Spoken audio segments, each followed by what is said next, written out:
Hello दोस्तों, नमस्कार। स्वागत है आपका एजुक्रेस्ट विद डीडी में। और हम पढ़ रहे थे मोस्ट एक्सपेक्टेड जीके जीएस के question SSC, CGL, CHSL, CPO, MTS, GD, steno सब के लिए पढ़ रहे थे। ठीक है, इसकी एक क्लास हम पहले ले चुके हैं। आज हमारी दूसरी क्लास है जिसमें हम प्रत्येक क्लास में 1 से 25 क्वेश्चन पढ़ते हैं।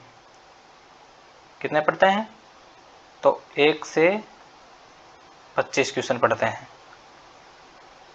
ठीक है, 1 से 25 क्वेश्चन पढ़ते हैं रोज। जिस प्रकार आप टेस्ट लगाते हो ठीक उसी प्रकार 1 से 25 क्वेश्चन जीके जीएस के हम रोज प्रैक्टिस करते हैं इनकी। और ये ऐसे क्वेश्चन रहने वाले हैं जो एग्ज़ाम को ध्यान में रखते हुए जो है सेलेक्ट किए जाते हैं क्वेश्चन। तो अति संभावना है इनकी आने की, बहुत ज़्यादा प्रबल संभावना है कि जो है एग्ज़ाम में क्वेश्चन आपको देखने को मिले। चलिए फिर स्टार्ट करते हैं आज की क्लास को। क्लास स्टार्ट करने से पहले सभी दोस्तों से मेरी रिक्वेस्ट है कि जो भी इस क्लास को देख रहे हैं वो वीडियो को लाइक कर दे, चैनल को सब्सक्राइब करें और अपने दोस्तों के साथ में इस क्लास को शेयर ज़रूर करें। ठीक है दोस्तों, जिस भी एजुकेशन ग्रुप से आप जुड़े हुए हैं उसमें भी इस क्लास को शेयर कर दो। चलिए फिर आज के क्वेश्चन की तरफ चलते हैं। Question number 1। क्वेश्चन नंबर 1 है,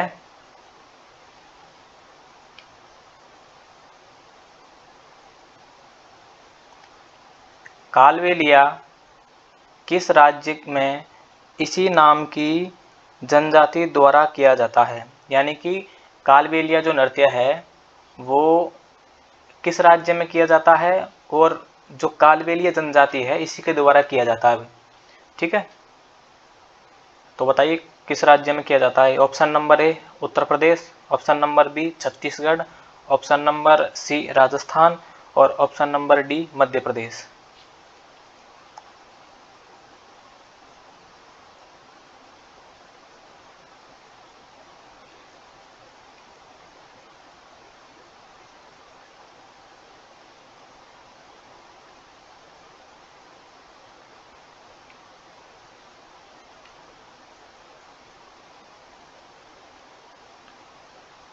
तो कालबेलिया जो है वो राजस्थान में किया जाता है। Option number C is right answer, Rajasthan.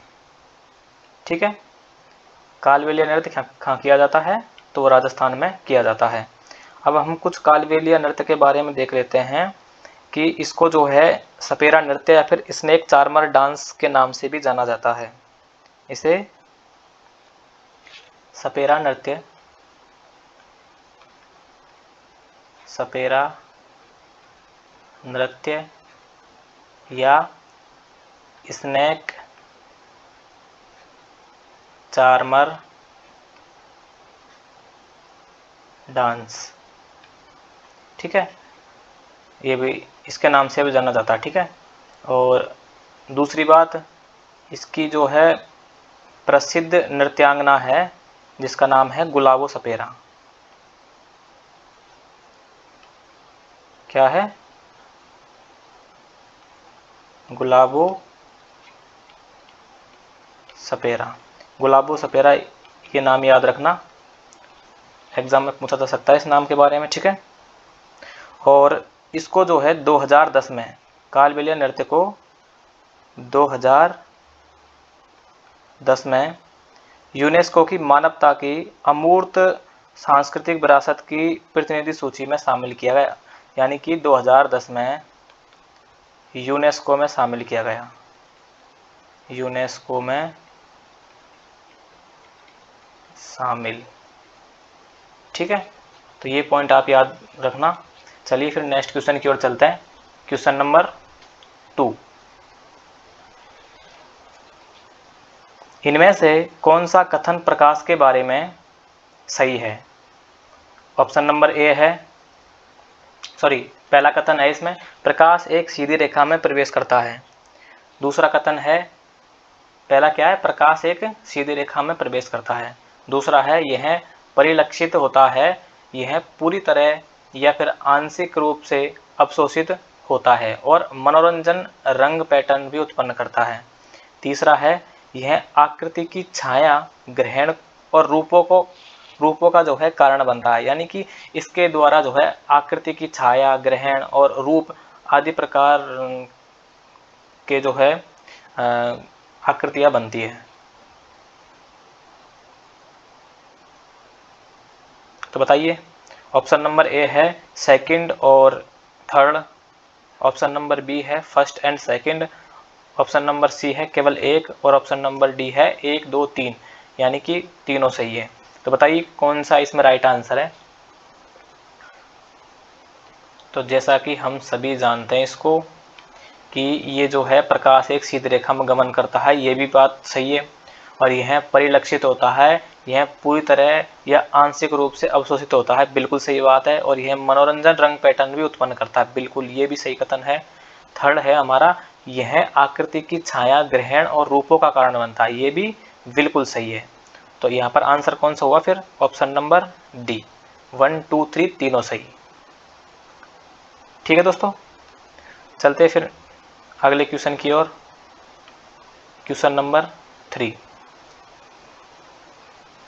Ashok के निम्नलिखित में से कौन सा शिलालेख कुछ उत्सवों में जानवरों की बलि पर प्रतिबंध लगा दिया जाता है। मतलब अशोक के निम्नलिखित में से कौन सा शिलालेख कुछ उत्सवों में जानवरों की बलि पर प्रतिबंध लगा दिया जाता है, जिसमें शायद जानवरों की हत्या पर प्रतिबंध भी शामिल है। कहने का मतलब क्वेश्चन ये पूछ रहा है कि अशोक का ऐसा कौन सा शिलालेख है जिसमें ये बताया है कि भाई उत्सवों में जो जानवरों की बलि दी जाती है उस पर प्रतिबंध लगा दिया, और इसमें जो है जानवरों की हत्या पर भी प्रतिबंध लगा दिया था। तो ऑप्शन नंबर ए है शिलालेख फर्स्ट, ऑप्शन नंबर बी है स्तंभलेख 5, और सी है शिलालेख 9, और डी है शिलालेख 11। बताओ।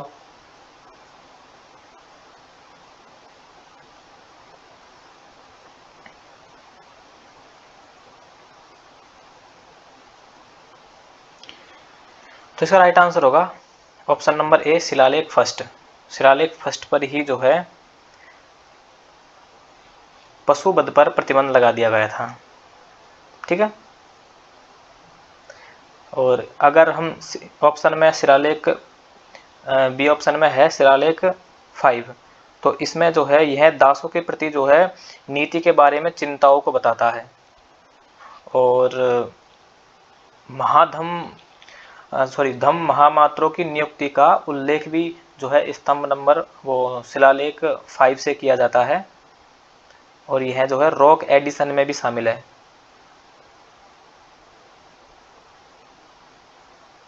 मतलब रॉक एडिशन में भी अशोक का उल्लेख है कि यह मानव मेरा बच्चा है, इस टाइप का एक कथन है। अगर हम शिलालेख 9 के बारे में देखें तो इसमें जो है यह जो शिलालेख है वो जन्म, बीमारी, शादी के बाद और यात्रा से बाहर होने से पहले समारोह जैसे मतलब लोकप्रिय समारोह की निंदा करता है। यह धम्म को अपनाने पर भी जोर देता है। ठीक है, अगर हम 11 के बारे में देखें तो इसने जो है धम्म की नीति की व्याख्या की और बड़ों के प्रति व्यक्ति के कृत्य पर भी बल दिया, और दोस्तों के लिए जानवरों को मारने और उदारता से परहेज किया है। मतलब अगर आप कन्फ्यूजन हो गए तो ए और डी में हो सकते हैं, लेकिन ए में स्पष्ट तरह ये दिया हुआ क्वेश्चन में कि भाई जानवरों पर बलि का पर प्रतिबंध कब लगाया गया था, तो ये जो है शिलालेख 1 में ही प्रतिबंध लगाया गया था। जबकि शिलालेख 11 जो है उसमें जो है अपने दोस्तों के लिए जानवरों को मारने की उदारता से परहेज बताया गया है। चलिए फिर नेक्स्ट क्वेश्चन की ओर चलते हैं। क्वेश्चन नंबर 4, भारत में मौद्रिक नीति के संचालन का दायित्व निम्न में से किसे सौंपा गया है। भारत में मौद्रिक नीति के संचालन का दायित्व निम्न में से किसे सौंपा गया है। Option number A Bharatiya State Bank, option number B केंद्र सरकार, ऑप्शन नंबर सी वित्त आयोग, option number D Bharatiya Reserve Bank. बताइए कि भारत में मौद्रिक नीति के संचालन का दायित्व निम्न में से किसे सौंपा गया है।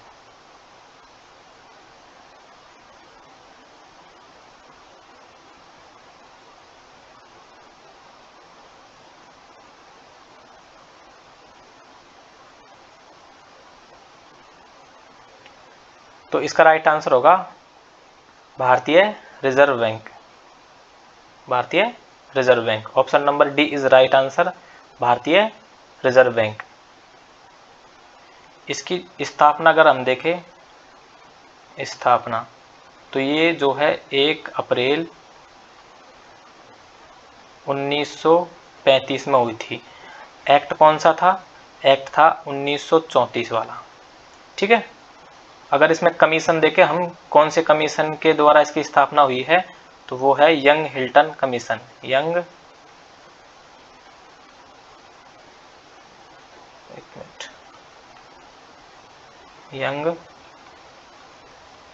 हिल्टन कमीशन द्वारा। ठीक है। इसको शाही आयोग भी कहते हैं, यंग हिल्टन कमीशन को। तो इसके द्वारा इसकी स्थापना की गई थी। बाकी बहुत सारे पॉइंट है रिजर्व बैंक के बारे में अगर हम पढ़े तो, लेकिन अभी इतना ही विश्लेषण करते हैं इसके बारे में, क्योंकि इसके लिए फिर इकोनॉमिक्स की क्लास ही हो जाएगी वो तो कंप्लीट वाली। अगर हम भारतीय स्टेट बैंक के बारे में देखें तो इसकी स्थापना अगर हम देखें तो ये है भारतीय स्टेट बैंक 1955 में इसकी स्थापना हुई थी वैसे। ठीक है। और इंपीरियल बैंक को जो है भारतीय स्टेट बैंक में चेंज किया था 1955 में। ठीक है। चलिए फिर नेक्स्ट क्वेश्चन की ओर चलते हैं।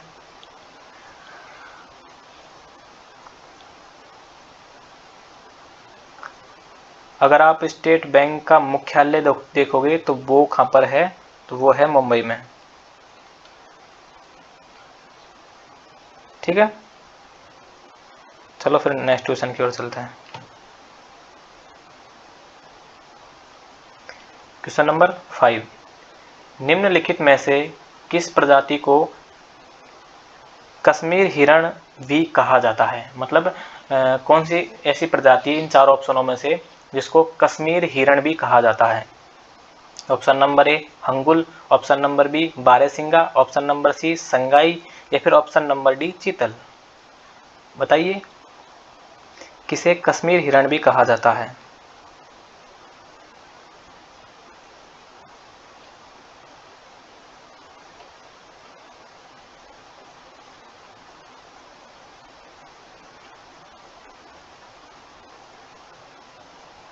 तो ये जो है कौन सा है? तो इसका आंसर होगा hangul, option number A hangul. Hangul जो है वो एक कश्मीरी हिरण है जो जम्मू कश्मीर राज्य का पशु है। और अगर हम देखें इसके बारे में तो ये जो है दाचीगम राष्ट्रीय उद्यान में पाए जाते हैं। दाचीगम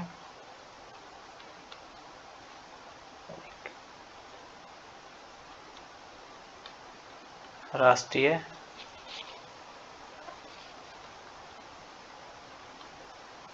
उद्यान। ठीक है। दाचीगम राष्ट्रीय उद्यान में पाए जाते हैं। नेक्स्ट क्वेश्चन फिर क्वेश्चन नंबर 6, निम्नलिखित में से कौन सा व्यक्ति द आर्ट ऑफ प्लंडर उपन्यास का लेखक है? द आर्ट ऑफ प्लंडर उपन्यास का लेखक निम्नलिखित में से कौन है? Option number A Alekhya Talapatra, option number B Abhay K, option number C Jupinderjeet Singh, option number D V K Shivani. बताइए द आर्ट ऑफ प्लंडर उपन्यास के लेखक कौन है?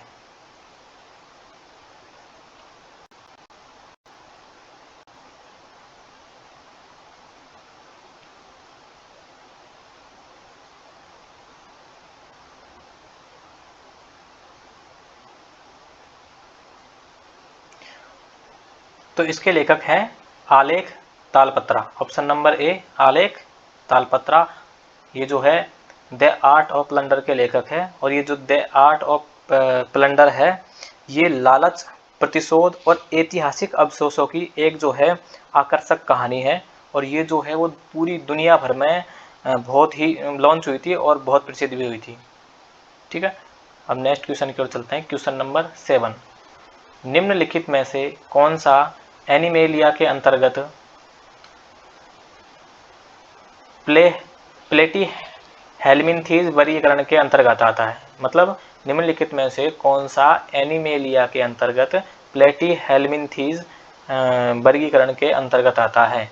कौन है जो प्लेटीहेल्मिन्थीज वर्गीकरण के अंतर्गत आता है? Option number A sycon, option number B leech, option number C wuchereria, option number D tapeworm, इसे फिताक्रमी भी कहते हैं।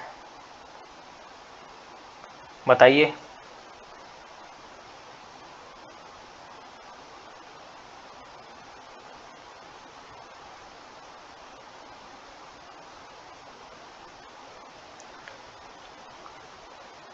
तो इसका राइट आंसर होगा टैप बर्म।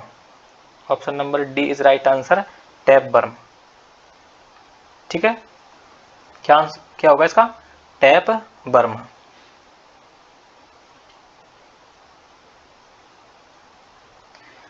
अभी साइकोन, लीच और बुचेरेरिया के बारे में भी कुछ बता देता हूँ,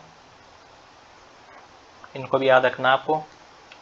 जैसे कि मान लो साइकोन, तो साइकोन जो है इसका समूह कौन सा है? चलो इसको मैं सही तरीके से लिखवाता हूँ।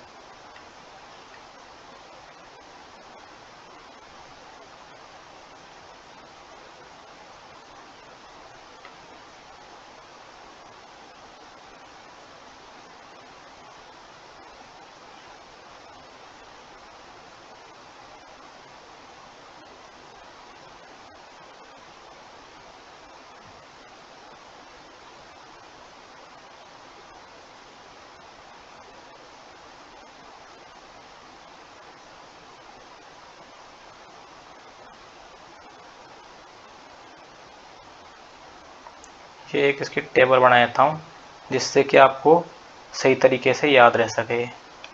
ठीक है,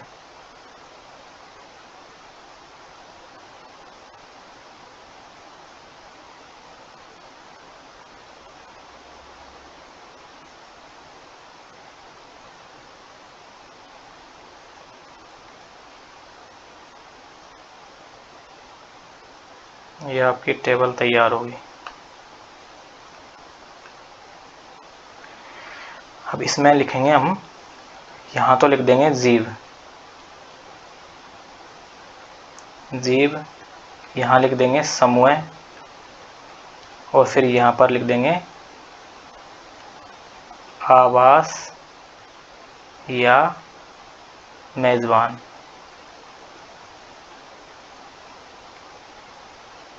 ठीक है,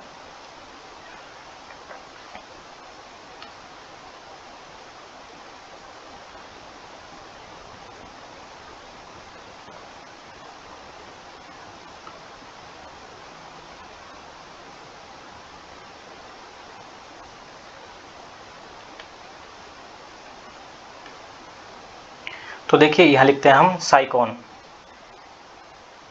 साइकोन के बारे में देखते हैं पहले।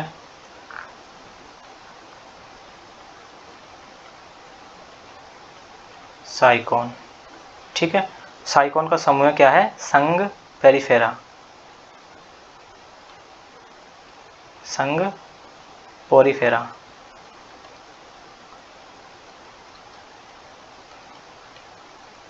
ठीक है, आवास क्या है इसका? समुद्री वातावरण, समुद्री वातावरण। ठीक है, इसके बाद में देखते हैं हम लीच के बारे में। लीच, लीच का जो है समूह क्या है? संघ एनेलिडा, संघ एनेलिडा। और इसका आवास क्या है? तो मीठे पानी या फिर स्थलीय या फिर समुद्रीय। मीठे पानी, स्थलीय या फिर समुद्री।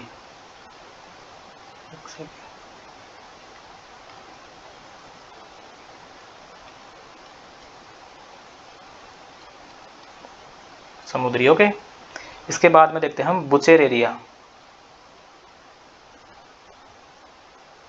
बुचेर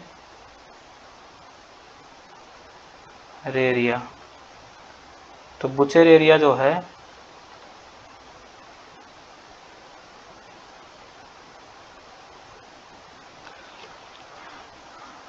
एक सेकेंड रुको। बुचेर एरिया का जो समूह है वो है संघ नेमाटोडा।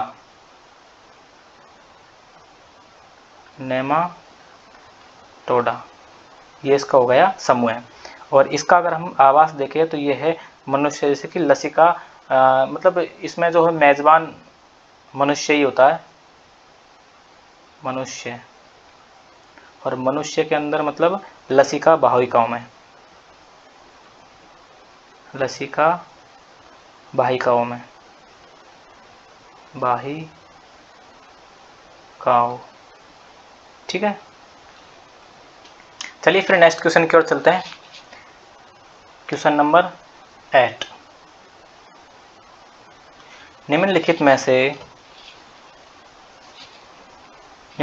से किस वर्ष में पंडित भीमसेन जोशी को सर्वोच्च नागरिक सम्मान भारत रत्न से सम्मानित किया गया था? यानी कि ये बताना है आपको कि पंडित भीमसेन जोशी जो थे उनको भारत रत्न कब मिला था?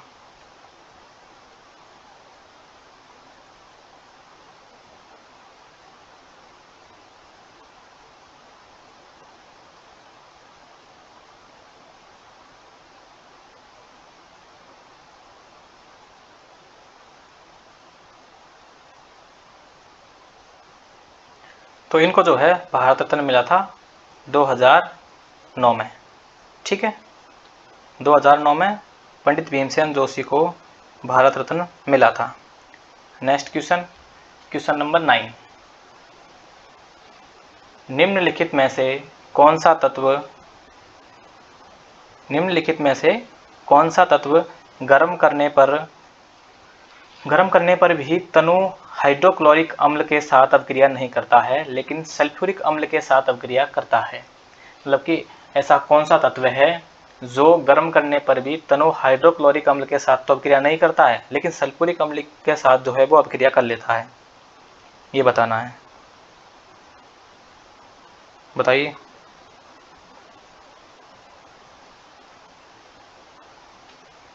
तो इसका राइट आंसर होगा तांबा। ठीक है,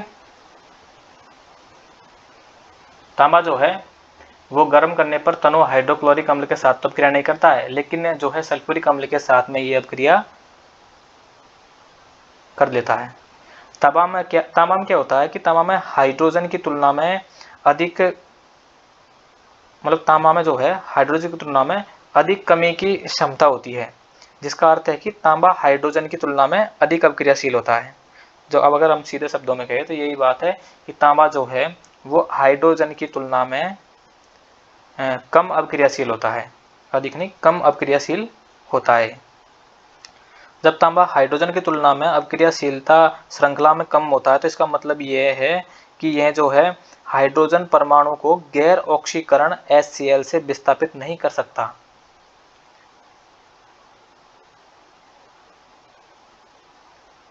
समझ रहे हो? और तनु HCl को गैर ऑक्सीकरण HCl के रूप में भी जाना जाता है, इसलिए जो है वो हाइड्रोक्लोरिक अम्ल के साथ अभिक्रिया नहीं करता है। जब सांद्र सल्फ्यूरिक अम्ल को तांबे की प्लेट में डाला जाता है तो बुदबुदाहट देखी जाती है। किसको? सांद्र सल्फ्यूरिक अम्ल को। जब धातु गर्म केंद्रित सल्फ्यूरिक अम्ल में घुलकर हाइड्रोजन गैस H2 के साथ जलीय Cu आयन मुक्त विलयन बनाती है तो ये जो है एक तरह से अभिक्रिया कर लेता है। अगर हम सोडियम के बारे में देखें तो सोडियम जो है एक ऑप्शन ए में सोडियम दे रखा है, तो सोडियम के बारे में अगर हम जाने तो सोडियम जो है वो एक चांदी के रंग की धातु है जिसे चाकू से काटा जा सकता है। मतलब ऐसी अगर ये क्वेश्चन पूछ ले कि भाई ऐसी कौन सी धातु है जिसे चाकू से काटा जा सकता है, तो वो सोडियम है। ठीक है, क्या है वो? सोडियम।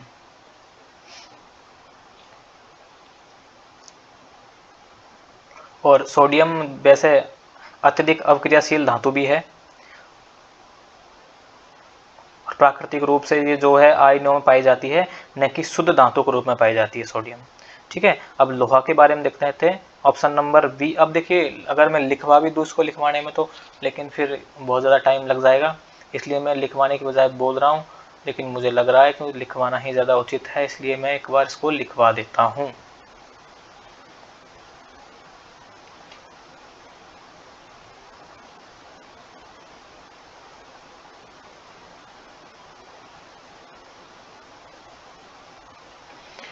तो अगर हम सोडियम के बारे में लिखे, यहाँ लिख लो आप सोडियम।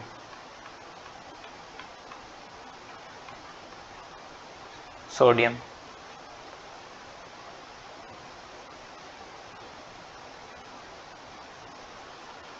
ठीक है।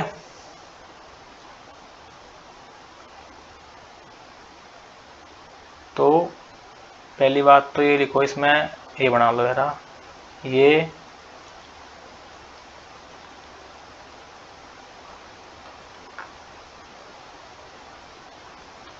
एक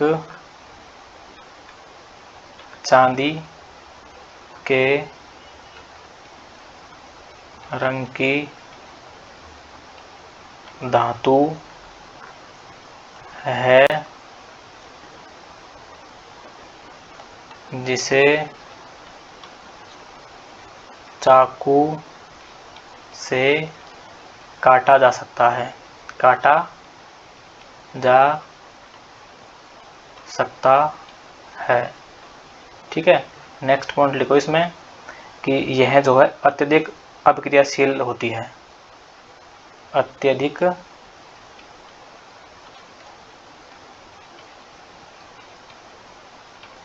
अभिक्रियाशील। ठीक है, नेक्स्ट पॉइंट है कि यह प्रकृति में वैसे ही पाई जाती है, आयनिक यौगिकों में पाई जाती है।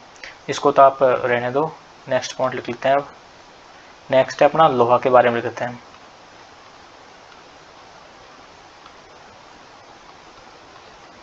लोहा, ठीक है।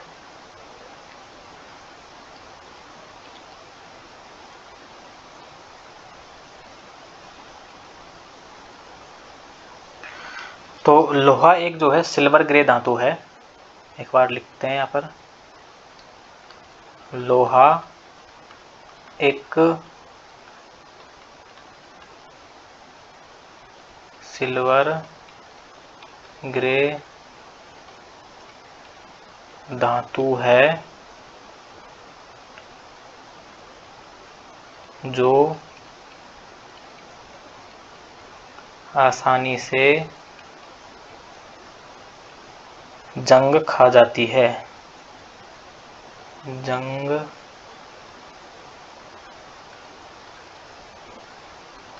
खा जाती है।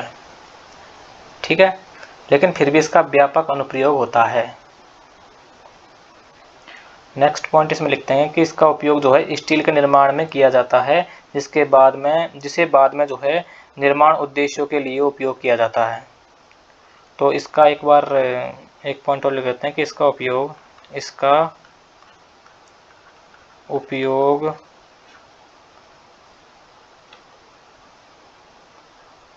उपयोग स्टील के निर्माण के लिए किया जाता है, स्टील के निर्माण के लिए किया जाता है। ठीक है, और मैग्नीशियम, तो मैग्नीशियम जो है एक प्राकृतिक रूप से पाया जाने वाला खनिज है। मैग्नीशियम यह प्राकृतिक रूप से रूप से पाया जाता है। ठीक है, और इसकी खोज किसने की थी?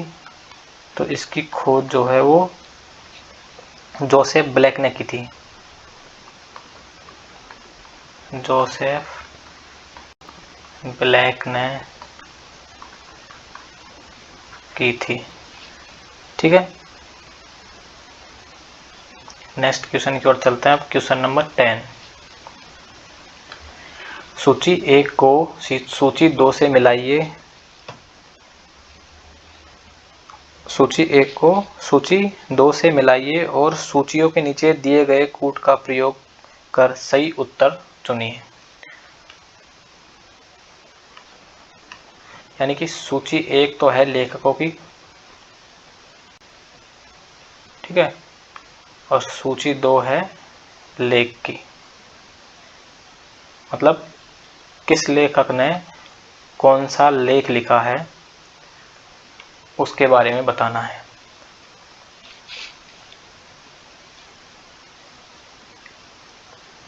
तो देखिए, बरहा मीर है। बरहा मीर ने कौन सा लेख लिखा है?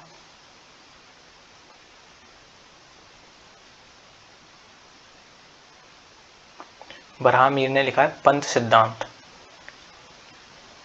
ए को मिला दो 2 से। ठीक है, फिर आता विशाखा दत्त। तो विशाखा दत्त ने कौन सा लिखा है? देवी चंद्रगुप्तम। 1 से मिला दिया। शूद्रक, शूद्रक ने क्या लिखा है? तो शूद्रक ने लिखा है मृच्छ कटिकम। इसको 4 से मिला दो। फिर है बिल्हण। ये बिल्हणा नहीं, बिल्हणा, बिल्हणा। तो इसने जो है एक ही लास्ट बच रहा है, इसको तीसरे से मिला दो, विक्रमादेव चरित। तो इसी प्रकार यहाँ पर ए का तो हो गया 2, बी का हो गया यहाँ पर 1, सी का हो गया 4 और डी जो है वो उसको मिला दिया हमने 3 से। 2 1 4 3, 2 2 1 4 3, यानी कि वी राइट आंसर है इसका। Option number V is right answer. Next question है क्वेश्चन नंबर 11। भारत सरकार द्वारा राष्ट्रीय ग्रामीण पेयजल कार्यक्रम NRDWP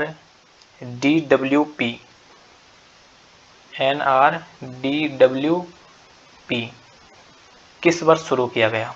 यानी कि जो है भारत सरकार द्वारा राष्ट्रीय ग्रामीण पेयजल कार्यक्रम कब शुरू किया गया था? Option number A 2015, option number B 2018 और ऑप्शन नंबर सी 2009 या फिर ऑप्शन नंबर डी 2006।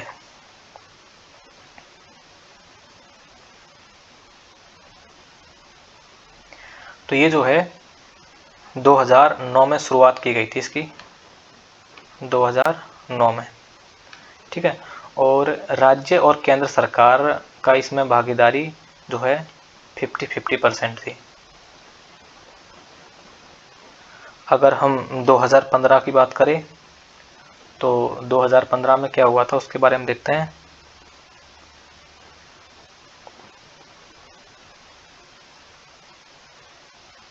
तो 2015 में अगर बात करें तो इम्पोर्टेंट वर्ष है इसमें 3, चलो इधर से लिख लेते हैं, रुको 1 सेकेंड। 2015,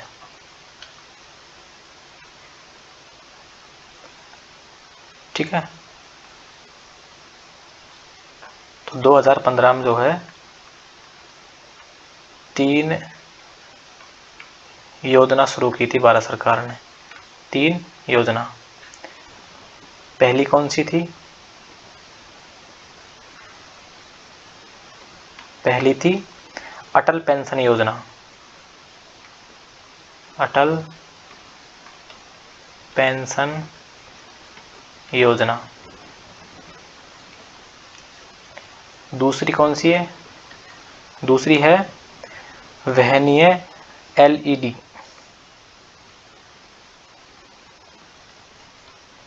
वहनीय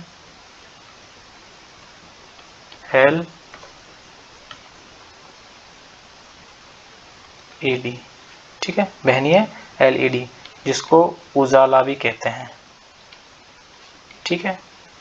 थर्ड कौन सी है? थर्ड है digital India. Digital India. Second है वहनीय LED के लिए उपकरण, के लिए उपकरण, ठीक है। ये दो, तो ये तीन योजना 2015 में स्टार्ट की गई थी। इसके बाद बात करते हैं हम 2018 की। एक सेकेंड, 2018,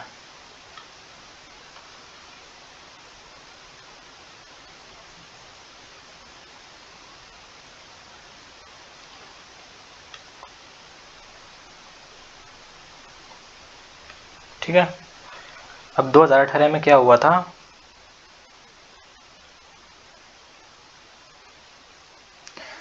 तो 2018 में एक योजना स्टार्ट की गई थी, उसका नाम है आयुष्मान भारत। आयुष्मान भारत, ठीक है। इसमें जो है 5 लाख रुपए का 5 लाख रुपए तक जो है स्वास्थ्य बीमा कवरेज मिलता है। 5 लाख रुपए का स्वास्थ्य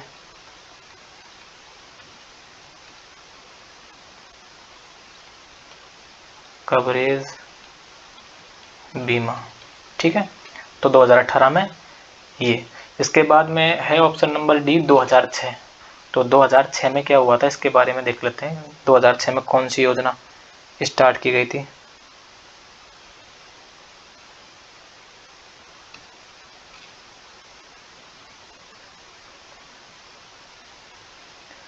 एक सेकेंड, यहाँ पर लिखते हैं अपन 2006। 2006,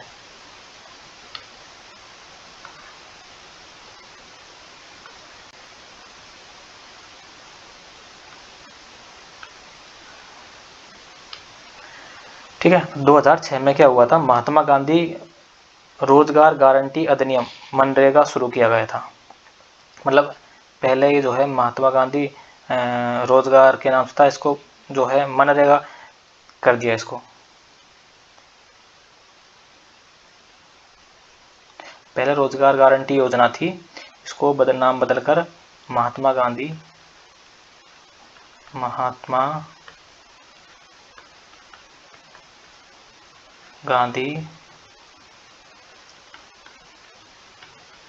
रोजगार गारंटी अधिनियम मनरेगा, ठीक है। तो तीनों सन के बारे में आपको बता दिया मैंने। 2015 में 3 योजना स्टार्ट की गई थी, जिसका पहली है अटल पेंशन योजना, दूसरी है वहनीय LED उजाला के लिए उपकरण, और तीसरी है डिजिटल इंडिया। 2018 में आयुष्मान भारत योजना चालू की गई थी, और जो है इसमें 5 लाख रुपए का स्वास्थ्य कवरेज मिलता है। 2006 में महात्मा गांधी रोजगार गारंटी अधिनियम स्टार्ट किया था, जिसका नाम मनरेगा है। पहले ये जो है रोजगार गारंटी अधिनियम था। अब नेक्स्ट क्वेश्चन की ओर चलते हैं। तो क्वेश्चन नंबर 12, किस राज्य के लेखा से संबंधित भारत के CAG की रिपोर्ट रिक्त स्थान को प्रस्तुत की जाएगी? मतलब किसी राज्य के लेखा से संबंधित भारत के CAG की रिपोर्ट रिक्त स्थान मतलब किसको जो है प्रस्तुत की जाएगी? ऑप्शन नंबर ए राज्य के राज्यपाल, ऑप्शन नंबर बी राज्य के मुख्यमंत्री, या फिर ऑप्शन नंबर सी राज्य के वित्त मंत्री, और ऑप्शन नंबर डी है राज्य के मुख्य आर्थिक सलाहकार।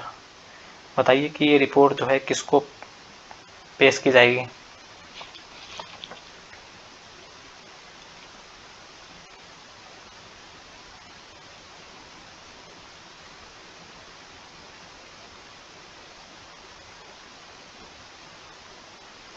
तो ये जो है राज्य के राज्यपालों को रिपोर्ट प्रस्तुत करेगा।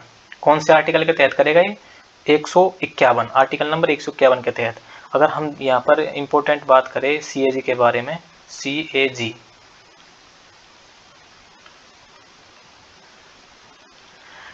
इसके पहले पूरा नाम लिख लेते हैं, नियंत्रक एवं महालेखा परीक्षक। नियंत्रक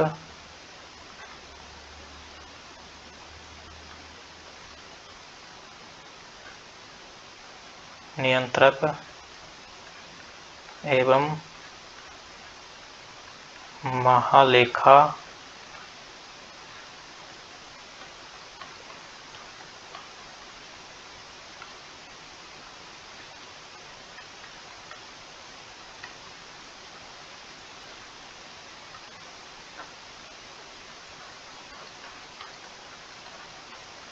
परीक्षक, जिसको CAG कहते हैं। ठीक है,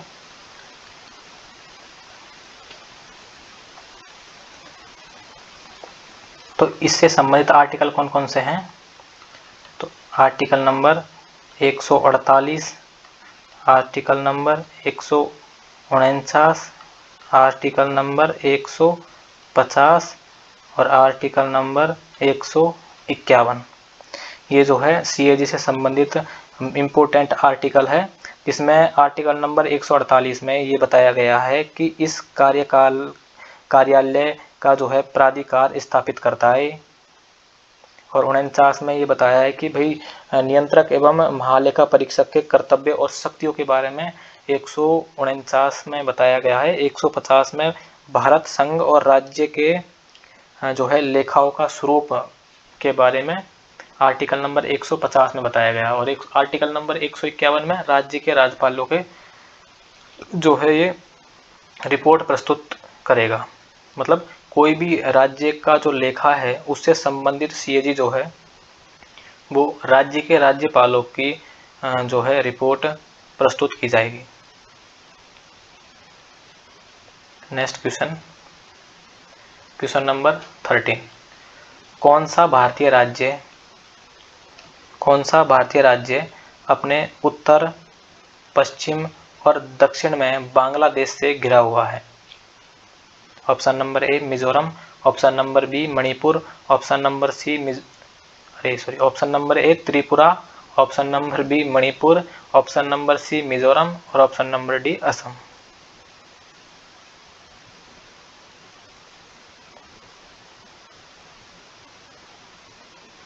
तो इसका राइट आंसर होगा ऑप्शन नंबर A त्रिपुरा। ये जो है तीनों ओर से बांग्लादेश से घिरा हुआ है।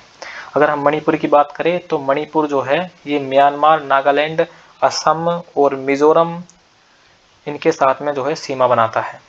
और मिजोरम जो है वो असम, त्रिपुरा, मणिपुर इनके साथ ये जो भारतीय राज्य है इनके साथ में मिजोरम सीमा बनाता है। म्यांमार और बांग्लादेश के साथ में ये अंतर्राष्ट्रीय सीमा बनाता है मिजोरम। और असम की अगर बात करें तो असम जो है वो बांग्लादेश और भूटान के साथ तो अंतर्राष्ट्रीय सीमा बनाता है। और असम, नागालैंड, अरुणाचल प्रदेश, मणिपुर, मिजोरम, त्रिपुरा, मेघालय, पश्चिम बंगाल इनके साथ में भारतीय सीमाएं, भारतीय राज्य जो है इनके साथ में सीमा साझा करता है। तो मणिपुर की अगर देखा जाए तो मणिपुर, एक सेकेंड, मणिपुर जो है नागालैंड,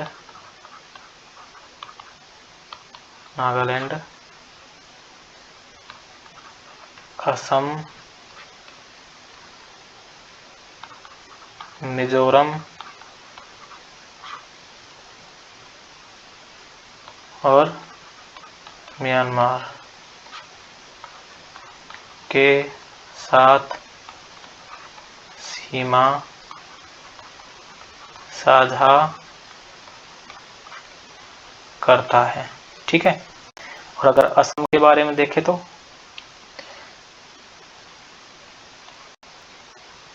असम जो है वो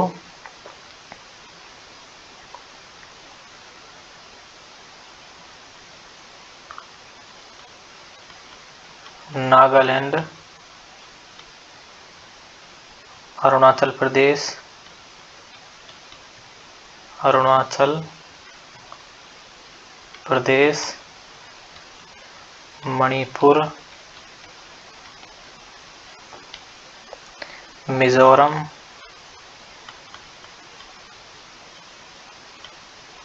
त्रिपुरा, मेघालय,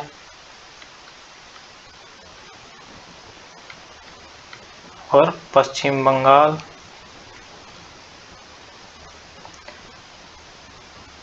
ये तो भारतीय राज्यों के साथ सीमा साझा करता है और बांग्लादेश और भूटान के साथ भी करता है। बांग्लादेश और भूटान के साथ सीमा साझा करता है। ठीक है। अगर हम मिजोरम की बात करें, मिजोरम, ठीक है, तो मिजोरम जो है वो असम, त्रिपुरा, मणिपुर, म्यांमार और बांग्लादेश के साथ, यानी कि असम, त्रिपुरा, मणिपुर, म्यांमार और बांग्लादेश के साथ सीमा साझा करता है। ठीक है। फिर नेक्स्ट क्वेश्चन की ओर चलते हैं। इन ऑप्शनों के बारे में अपन ने खूब देख लिया है। नेक्स्ट क्वेश्चन है क्वेश्चन नंबर 14। भारत में टावर ऑफ साइलेंस, भारत में टावर ऑफ साइलेंस निम्नलिखित में से किस धर्म के साथ संबंधित है? बताइए कि टावर ऑफ साइलेंस निम्नलिखित में से किस धर्म के साथ संबंधित है?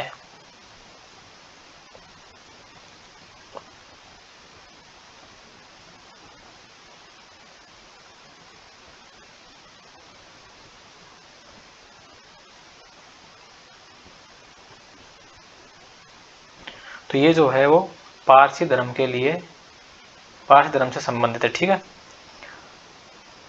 और ये जो है एक गोलाकार छत रहित उठी हुई संरचना है जिसे पारसियों द्वारा अंतिम यात्रा के लिए बनाया जाता है।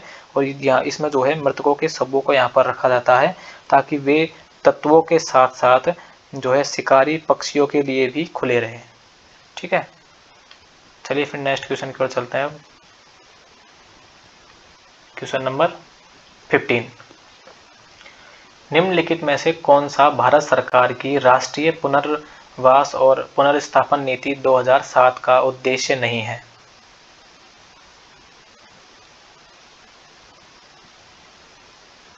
बताओ पढ़ के इनको कि कौन सा जो है वो राष्ट्रीय पुनर्वास और पुनर्स्थापन नीति जो 2007 में लागू की गई थी उसका उद्देश्य नहीं है।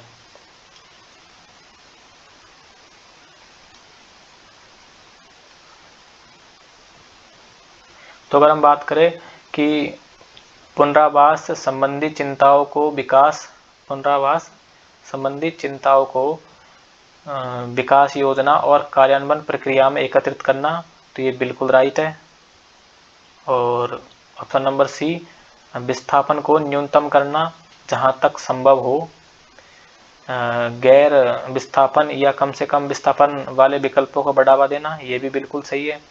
ऑप्शन नंबर डी है, प्रभावित परिवारों को बेहतर जीवन स्तर उपलब्ध कराने के लिए, सतत आय उपलब्ध कराने के लिए ठोस प्रयास करना, ये बिल्कुल सही है। ये तीनों ऑप्शन बिल्कुल सही है, लेकिन वास्तव में पुनः स्थापन की परवाह किए बिना पुनर्वास पर अधिकतम ध्यान केंद्रित करना, ये बिल्कुल गलत है। इसका मतलब इसका राइट आंसर कौन सा है? तो इसका राइट आंसर होगा ऑप्शन नंबर ए, क्वेश्चन ने ये पूछा है कि कौन सा उद्देश्य नहीं है, तो ए नहीं है, मतलब राइट आंसर है इसका ऑप्शन नंबर ए।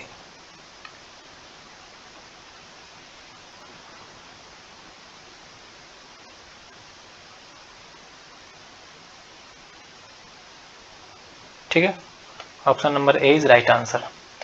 नेक्स्ट क्वेश्चन की ओर चलते हैं अब। क्वेश्चन नंबर 16, निम्नलिखित में से कौन सा खिलाड़ी पुरुष एकल इंडिया ओपन बैडमिंटन 2024 का विजेता है? निम्नलिखित में से कौन सा खिलाड़ी पुरुष एकल इंडिया ओपन बैडमिंटन 2024 का विजेता है? Option number A Shi Yuqi, option number B Kang Min Hyuk, option number सी सेओ सेउंगजे, और ऑप्शन नंबर डी है डेचापोल पुबारा नुक्रों है।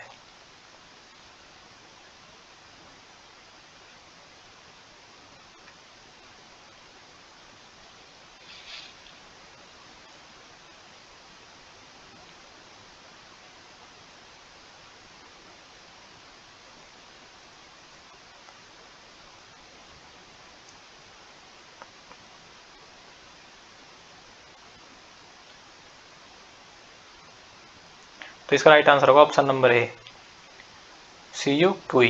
ये जो है पुरुष एकल में मिलाए, पुरुष एकल में विजेता कौन है? Shi Yuqi. और अगर महिला एकल में देखे तो, एक मिनट,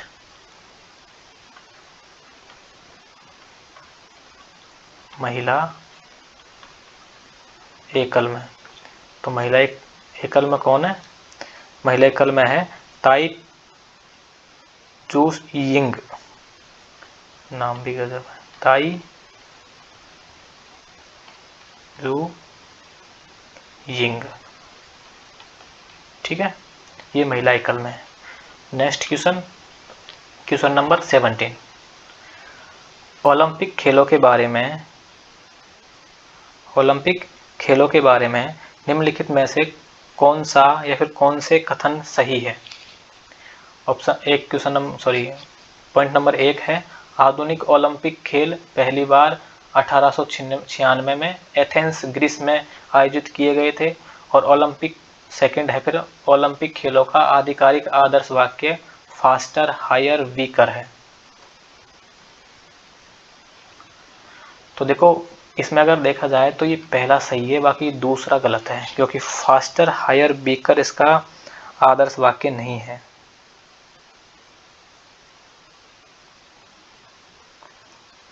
तो फिर इसका आदर्श वाक्य क्या है? तो इसका आदर्श वाक्य है, आदर्श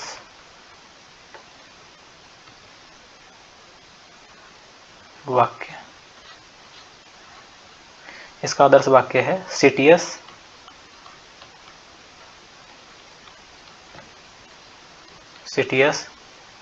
अल्टियस, सीटीएस अल्टियस और फोर्टियस, सीटीएस अल्टियस और फोर्टियस, ये जो है इसका आदर्श वाक्य है। ठीक है, इसको याद रखना आपको।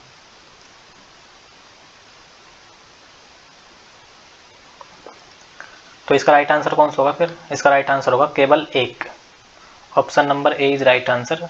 केवल एक जो है इसका राइट आंसर है।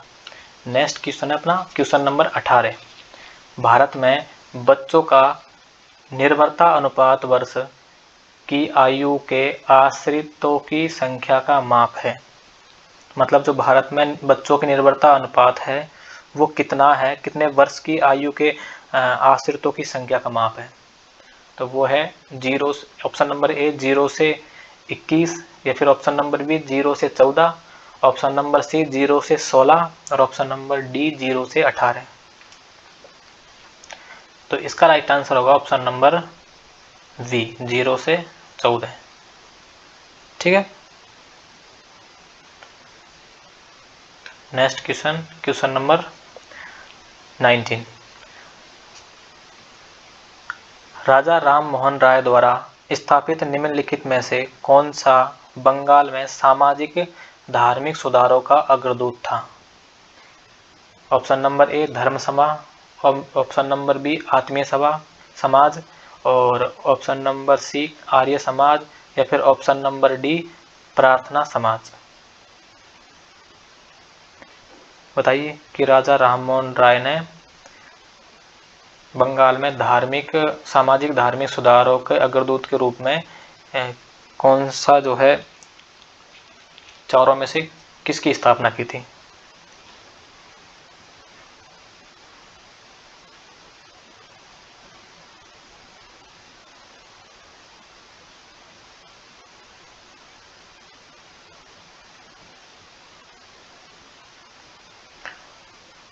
तो राजा राममोहन राय ने आत्मीय समाज की स्थापना की थी, आत्मीय सभा या आत्मीय समाज। Option number B is right answer.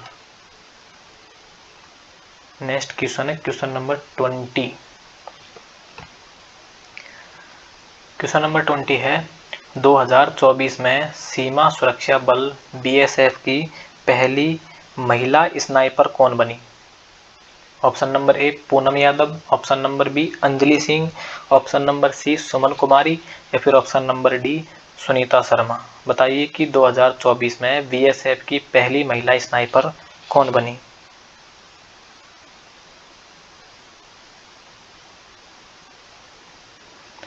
तो 2024 में बीएसएफ की पहली महिला स्नाइपर सुमन कुमारी थी। Option number C is right answer, Suman Kumari. Next question, question number 21। वायुमंडल की सबसे ऊपरी परत कौन सी है जिसमें पृथ्वी के वायुमंडल में प्रवेश करने के बाद उल्कापिंड जल जाते हैं? बताइए कि वायुमंडल की सबसे ऊपरी परत कौन सी है जिसमें पृथ्वी के वायुमंडल में प्रवेश करने के बाद उल्कापिंड जो है वो जल जाते हैं? ऑप्शन नंबर ए क्षोभमंडल, ऑप्शन नंबर बी समतापमंडल, और ऑप्शन नंबर सी है मध्यमंडल, या फिर ऑप्शन नंबर डी तापमंडल।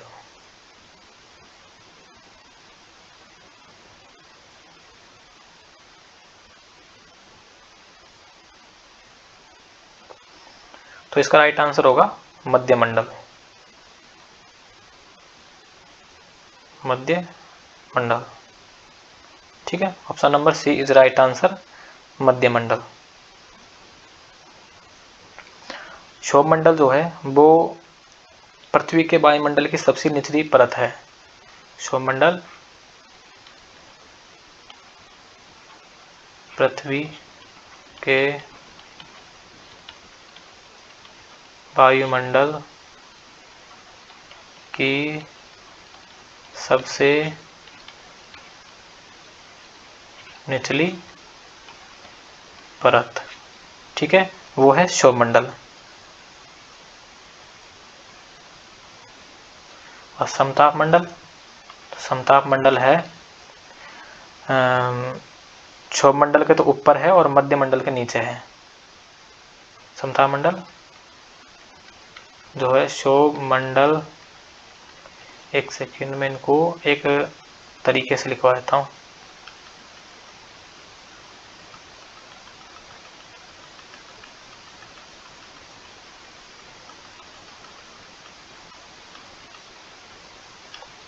ठीक है, अभी एक तरीके से लिखाता हूँ इसको कि मान लो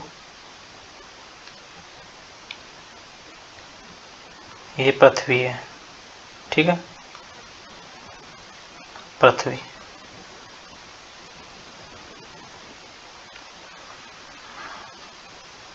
तो एक तो ये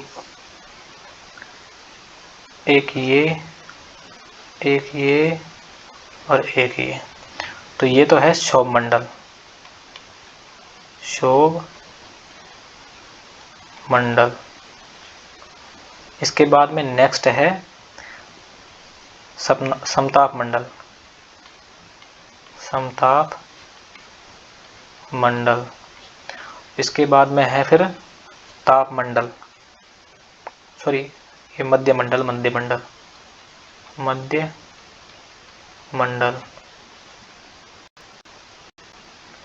और ये जो है ये है तापमंडल।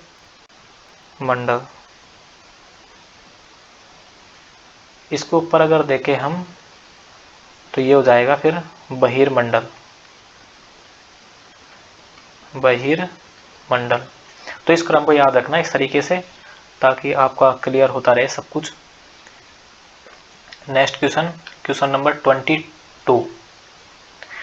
निम्नलिखित में से किसका भारत के प्रधानमंत्री के रूप में कार्यकाल सबसे कम था? निम्न जो 4 ऑप्शन दिए हुए हैं इनमें से ये बताना है कि भारत के ऐसे कौन से प्रधानमंत्री हैं जिनका जो कार्यकाल है वो सबसे कम था। बताइए। Option number A Lal Bahadur Shastri, option number B Chaudhary Charan Singh, option number C है चंद्रशेखर, या फिर option number D HD Deve Gowda.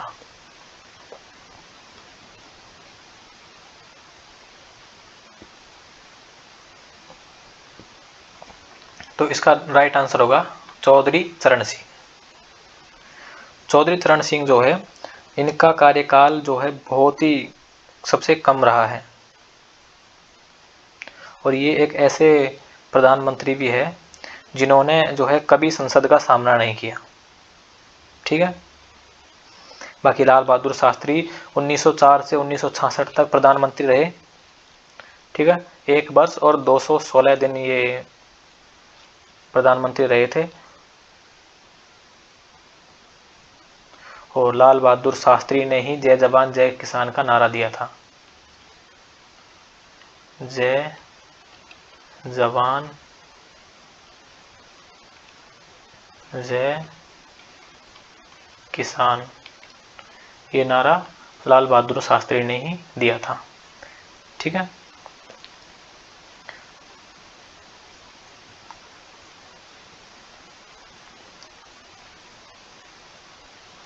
चलिए फिर नेक्स्ट क्वेश्चन की ओर चलते हैं। Question number 23।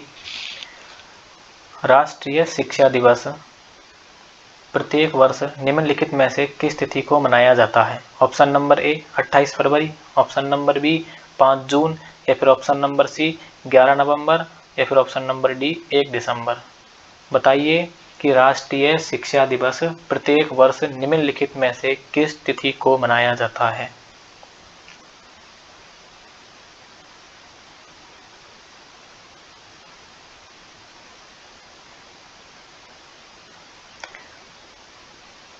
तो राष्ट्रीय शिक्षा दिवस 11 नवंबर को मनाया जाता है।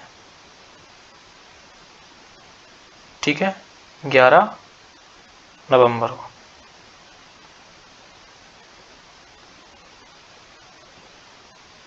तो 28 फरवरी को क्या मनाया जाता है? फिर 28 फरवरी को जो है राष्ट्रीय विज्ञान दिवस मनाया जाता है। राष्ट्रीय विज्ञान दिवस, राष्ट्रीय विज्ञान दिवस मनाया जाता है। और विश्व पर्यावरण दिवस ये 5 जून को मनाया जाता है। विश्व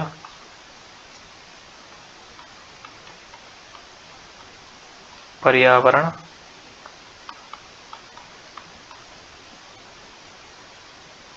दिवस। ठीक है।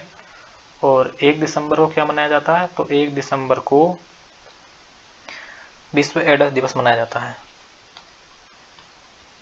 विश्व एड्स दिवस मनाया जाता है। ठीक है। फिर नेक्स्ट क्वेश्चन की ओर चलते हैं। Question number 24। फरवरी 2024 में 20 लाख करोड़ रुपए के बाजार पूंजीकरण का आंकड़ा पार करने वाली पहली भारतीय कंपनी कौन सी है? फरवरी 2024 में 20 लाख करोड़ रुपए का आंकड़ा फरवरी 2024 में 20 लाख रुपए के बाजार पूंजीकरण का आंकड़ा पार करने वाली पहली भारतीय कंपनी कौन सी है? Option number A Avenue Supermarts, option number B Tata Consultancy Services, option number C जो है वो है जियो फाइनेंशियल सर्विसेज लिमिटेड, या फिर ऑप्शन नंबर डी है रिलायंस इंडस्ट्रीज लिमिटेड।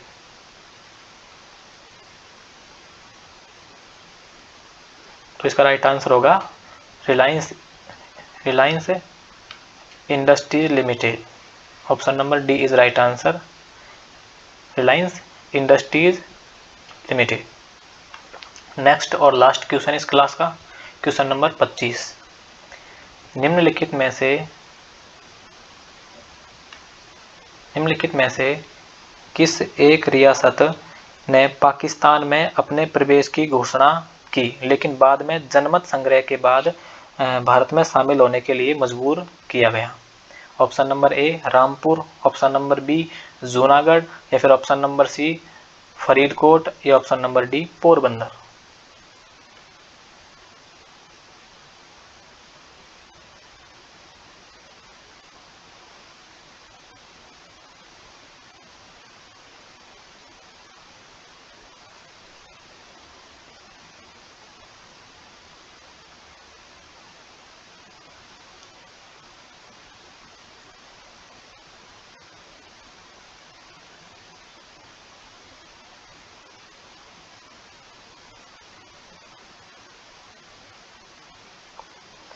तो इसका राइट आंसर होगा ऑप्शन नंबर वी जूनागढ़।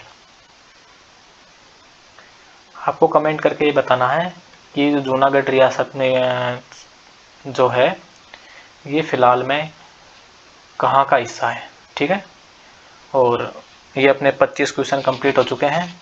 तो जो भी क्लास को लास्ट तक देखे हैं उन सभी से एक रिक्वेस्ट है कि आप जो है एक कमेंट ज़रूर करना वीडियो पे, और ये बताना कि भाई आपको क्लास कैसी लगी, किन किन जो है कोई अगर कमी रही हो कोई, तो उसको भी आप कमेंट में लिख सकते हैं। अपने दोस्तों के साथ में इस क्लास को जो है शेयर ज़रूर करना, और लाइक करना तो बिल्कुल भी नहीं भूलें। सब्सक्राइब करना चैनल को। मिलते हैं फिर नेक्स्ट क्लास में, तब तक के लिए सभी को जय हिंद जय भारत।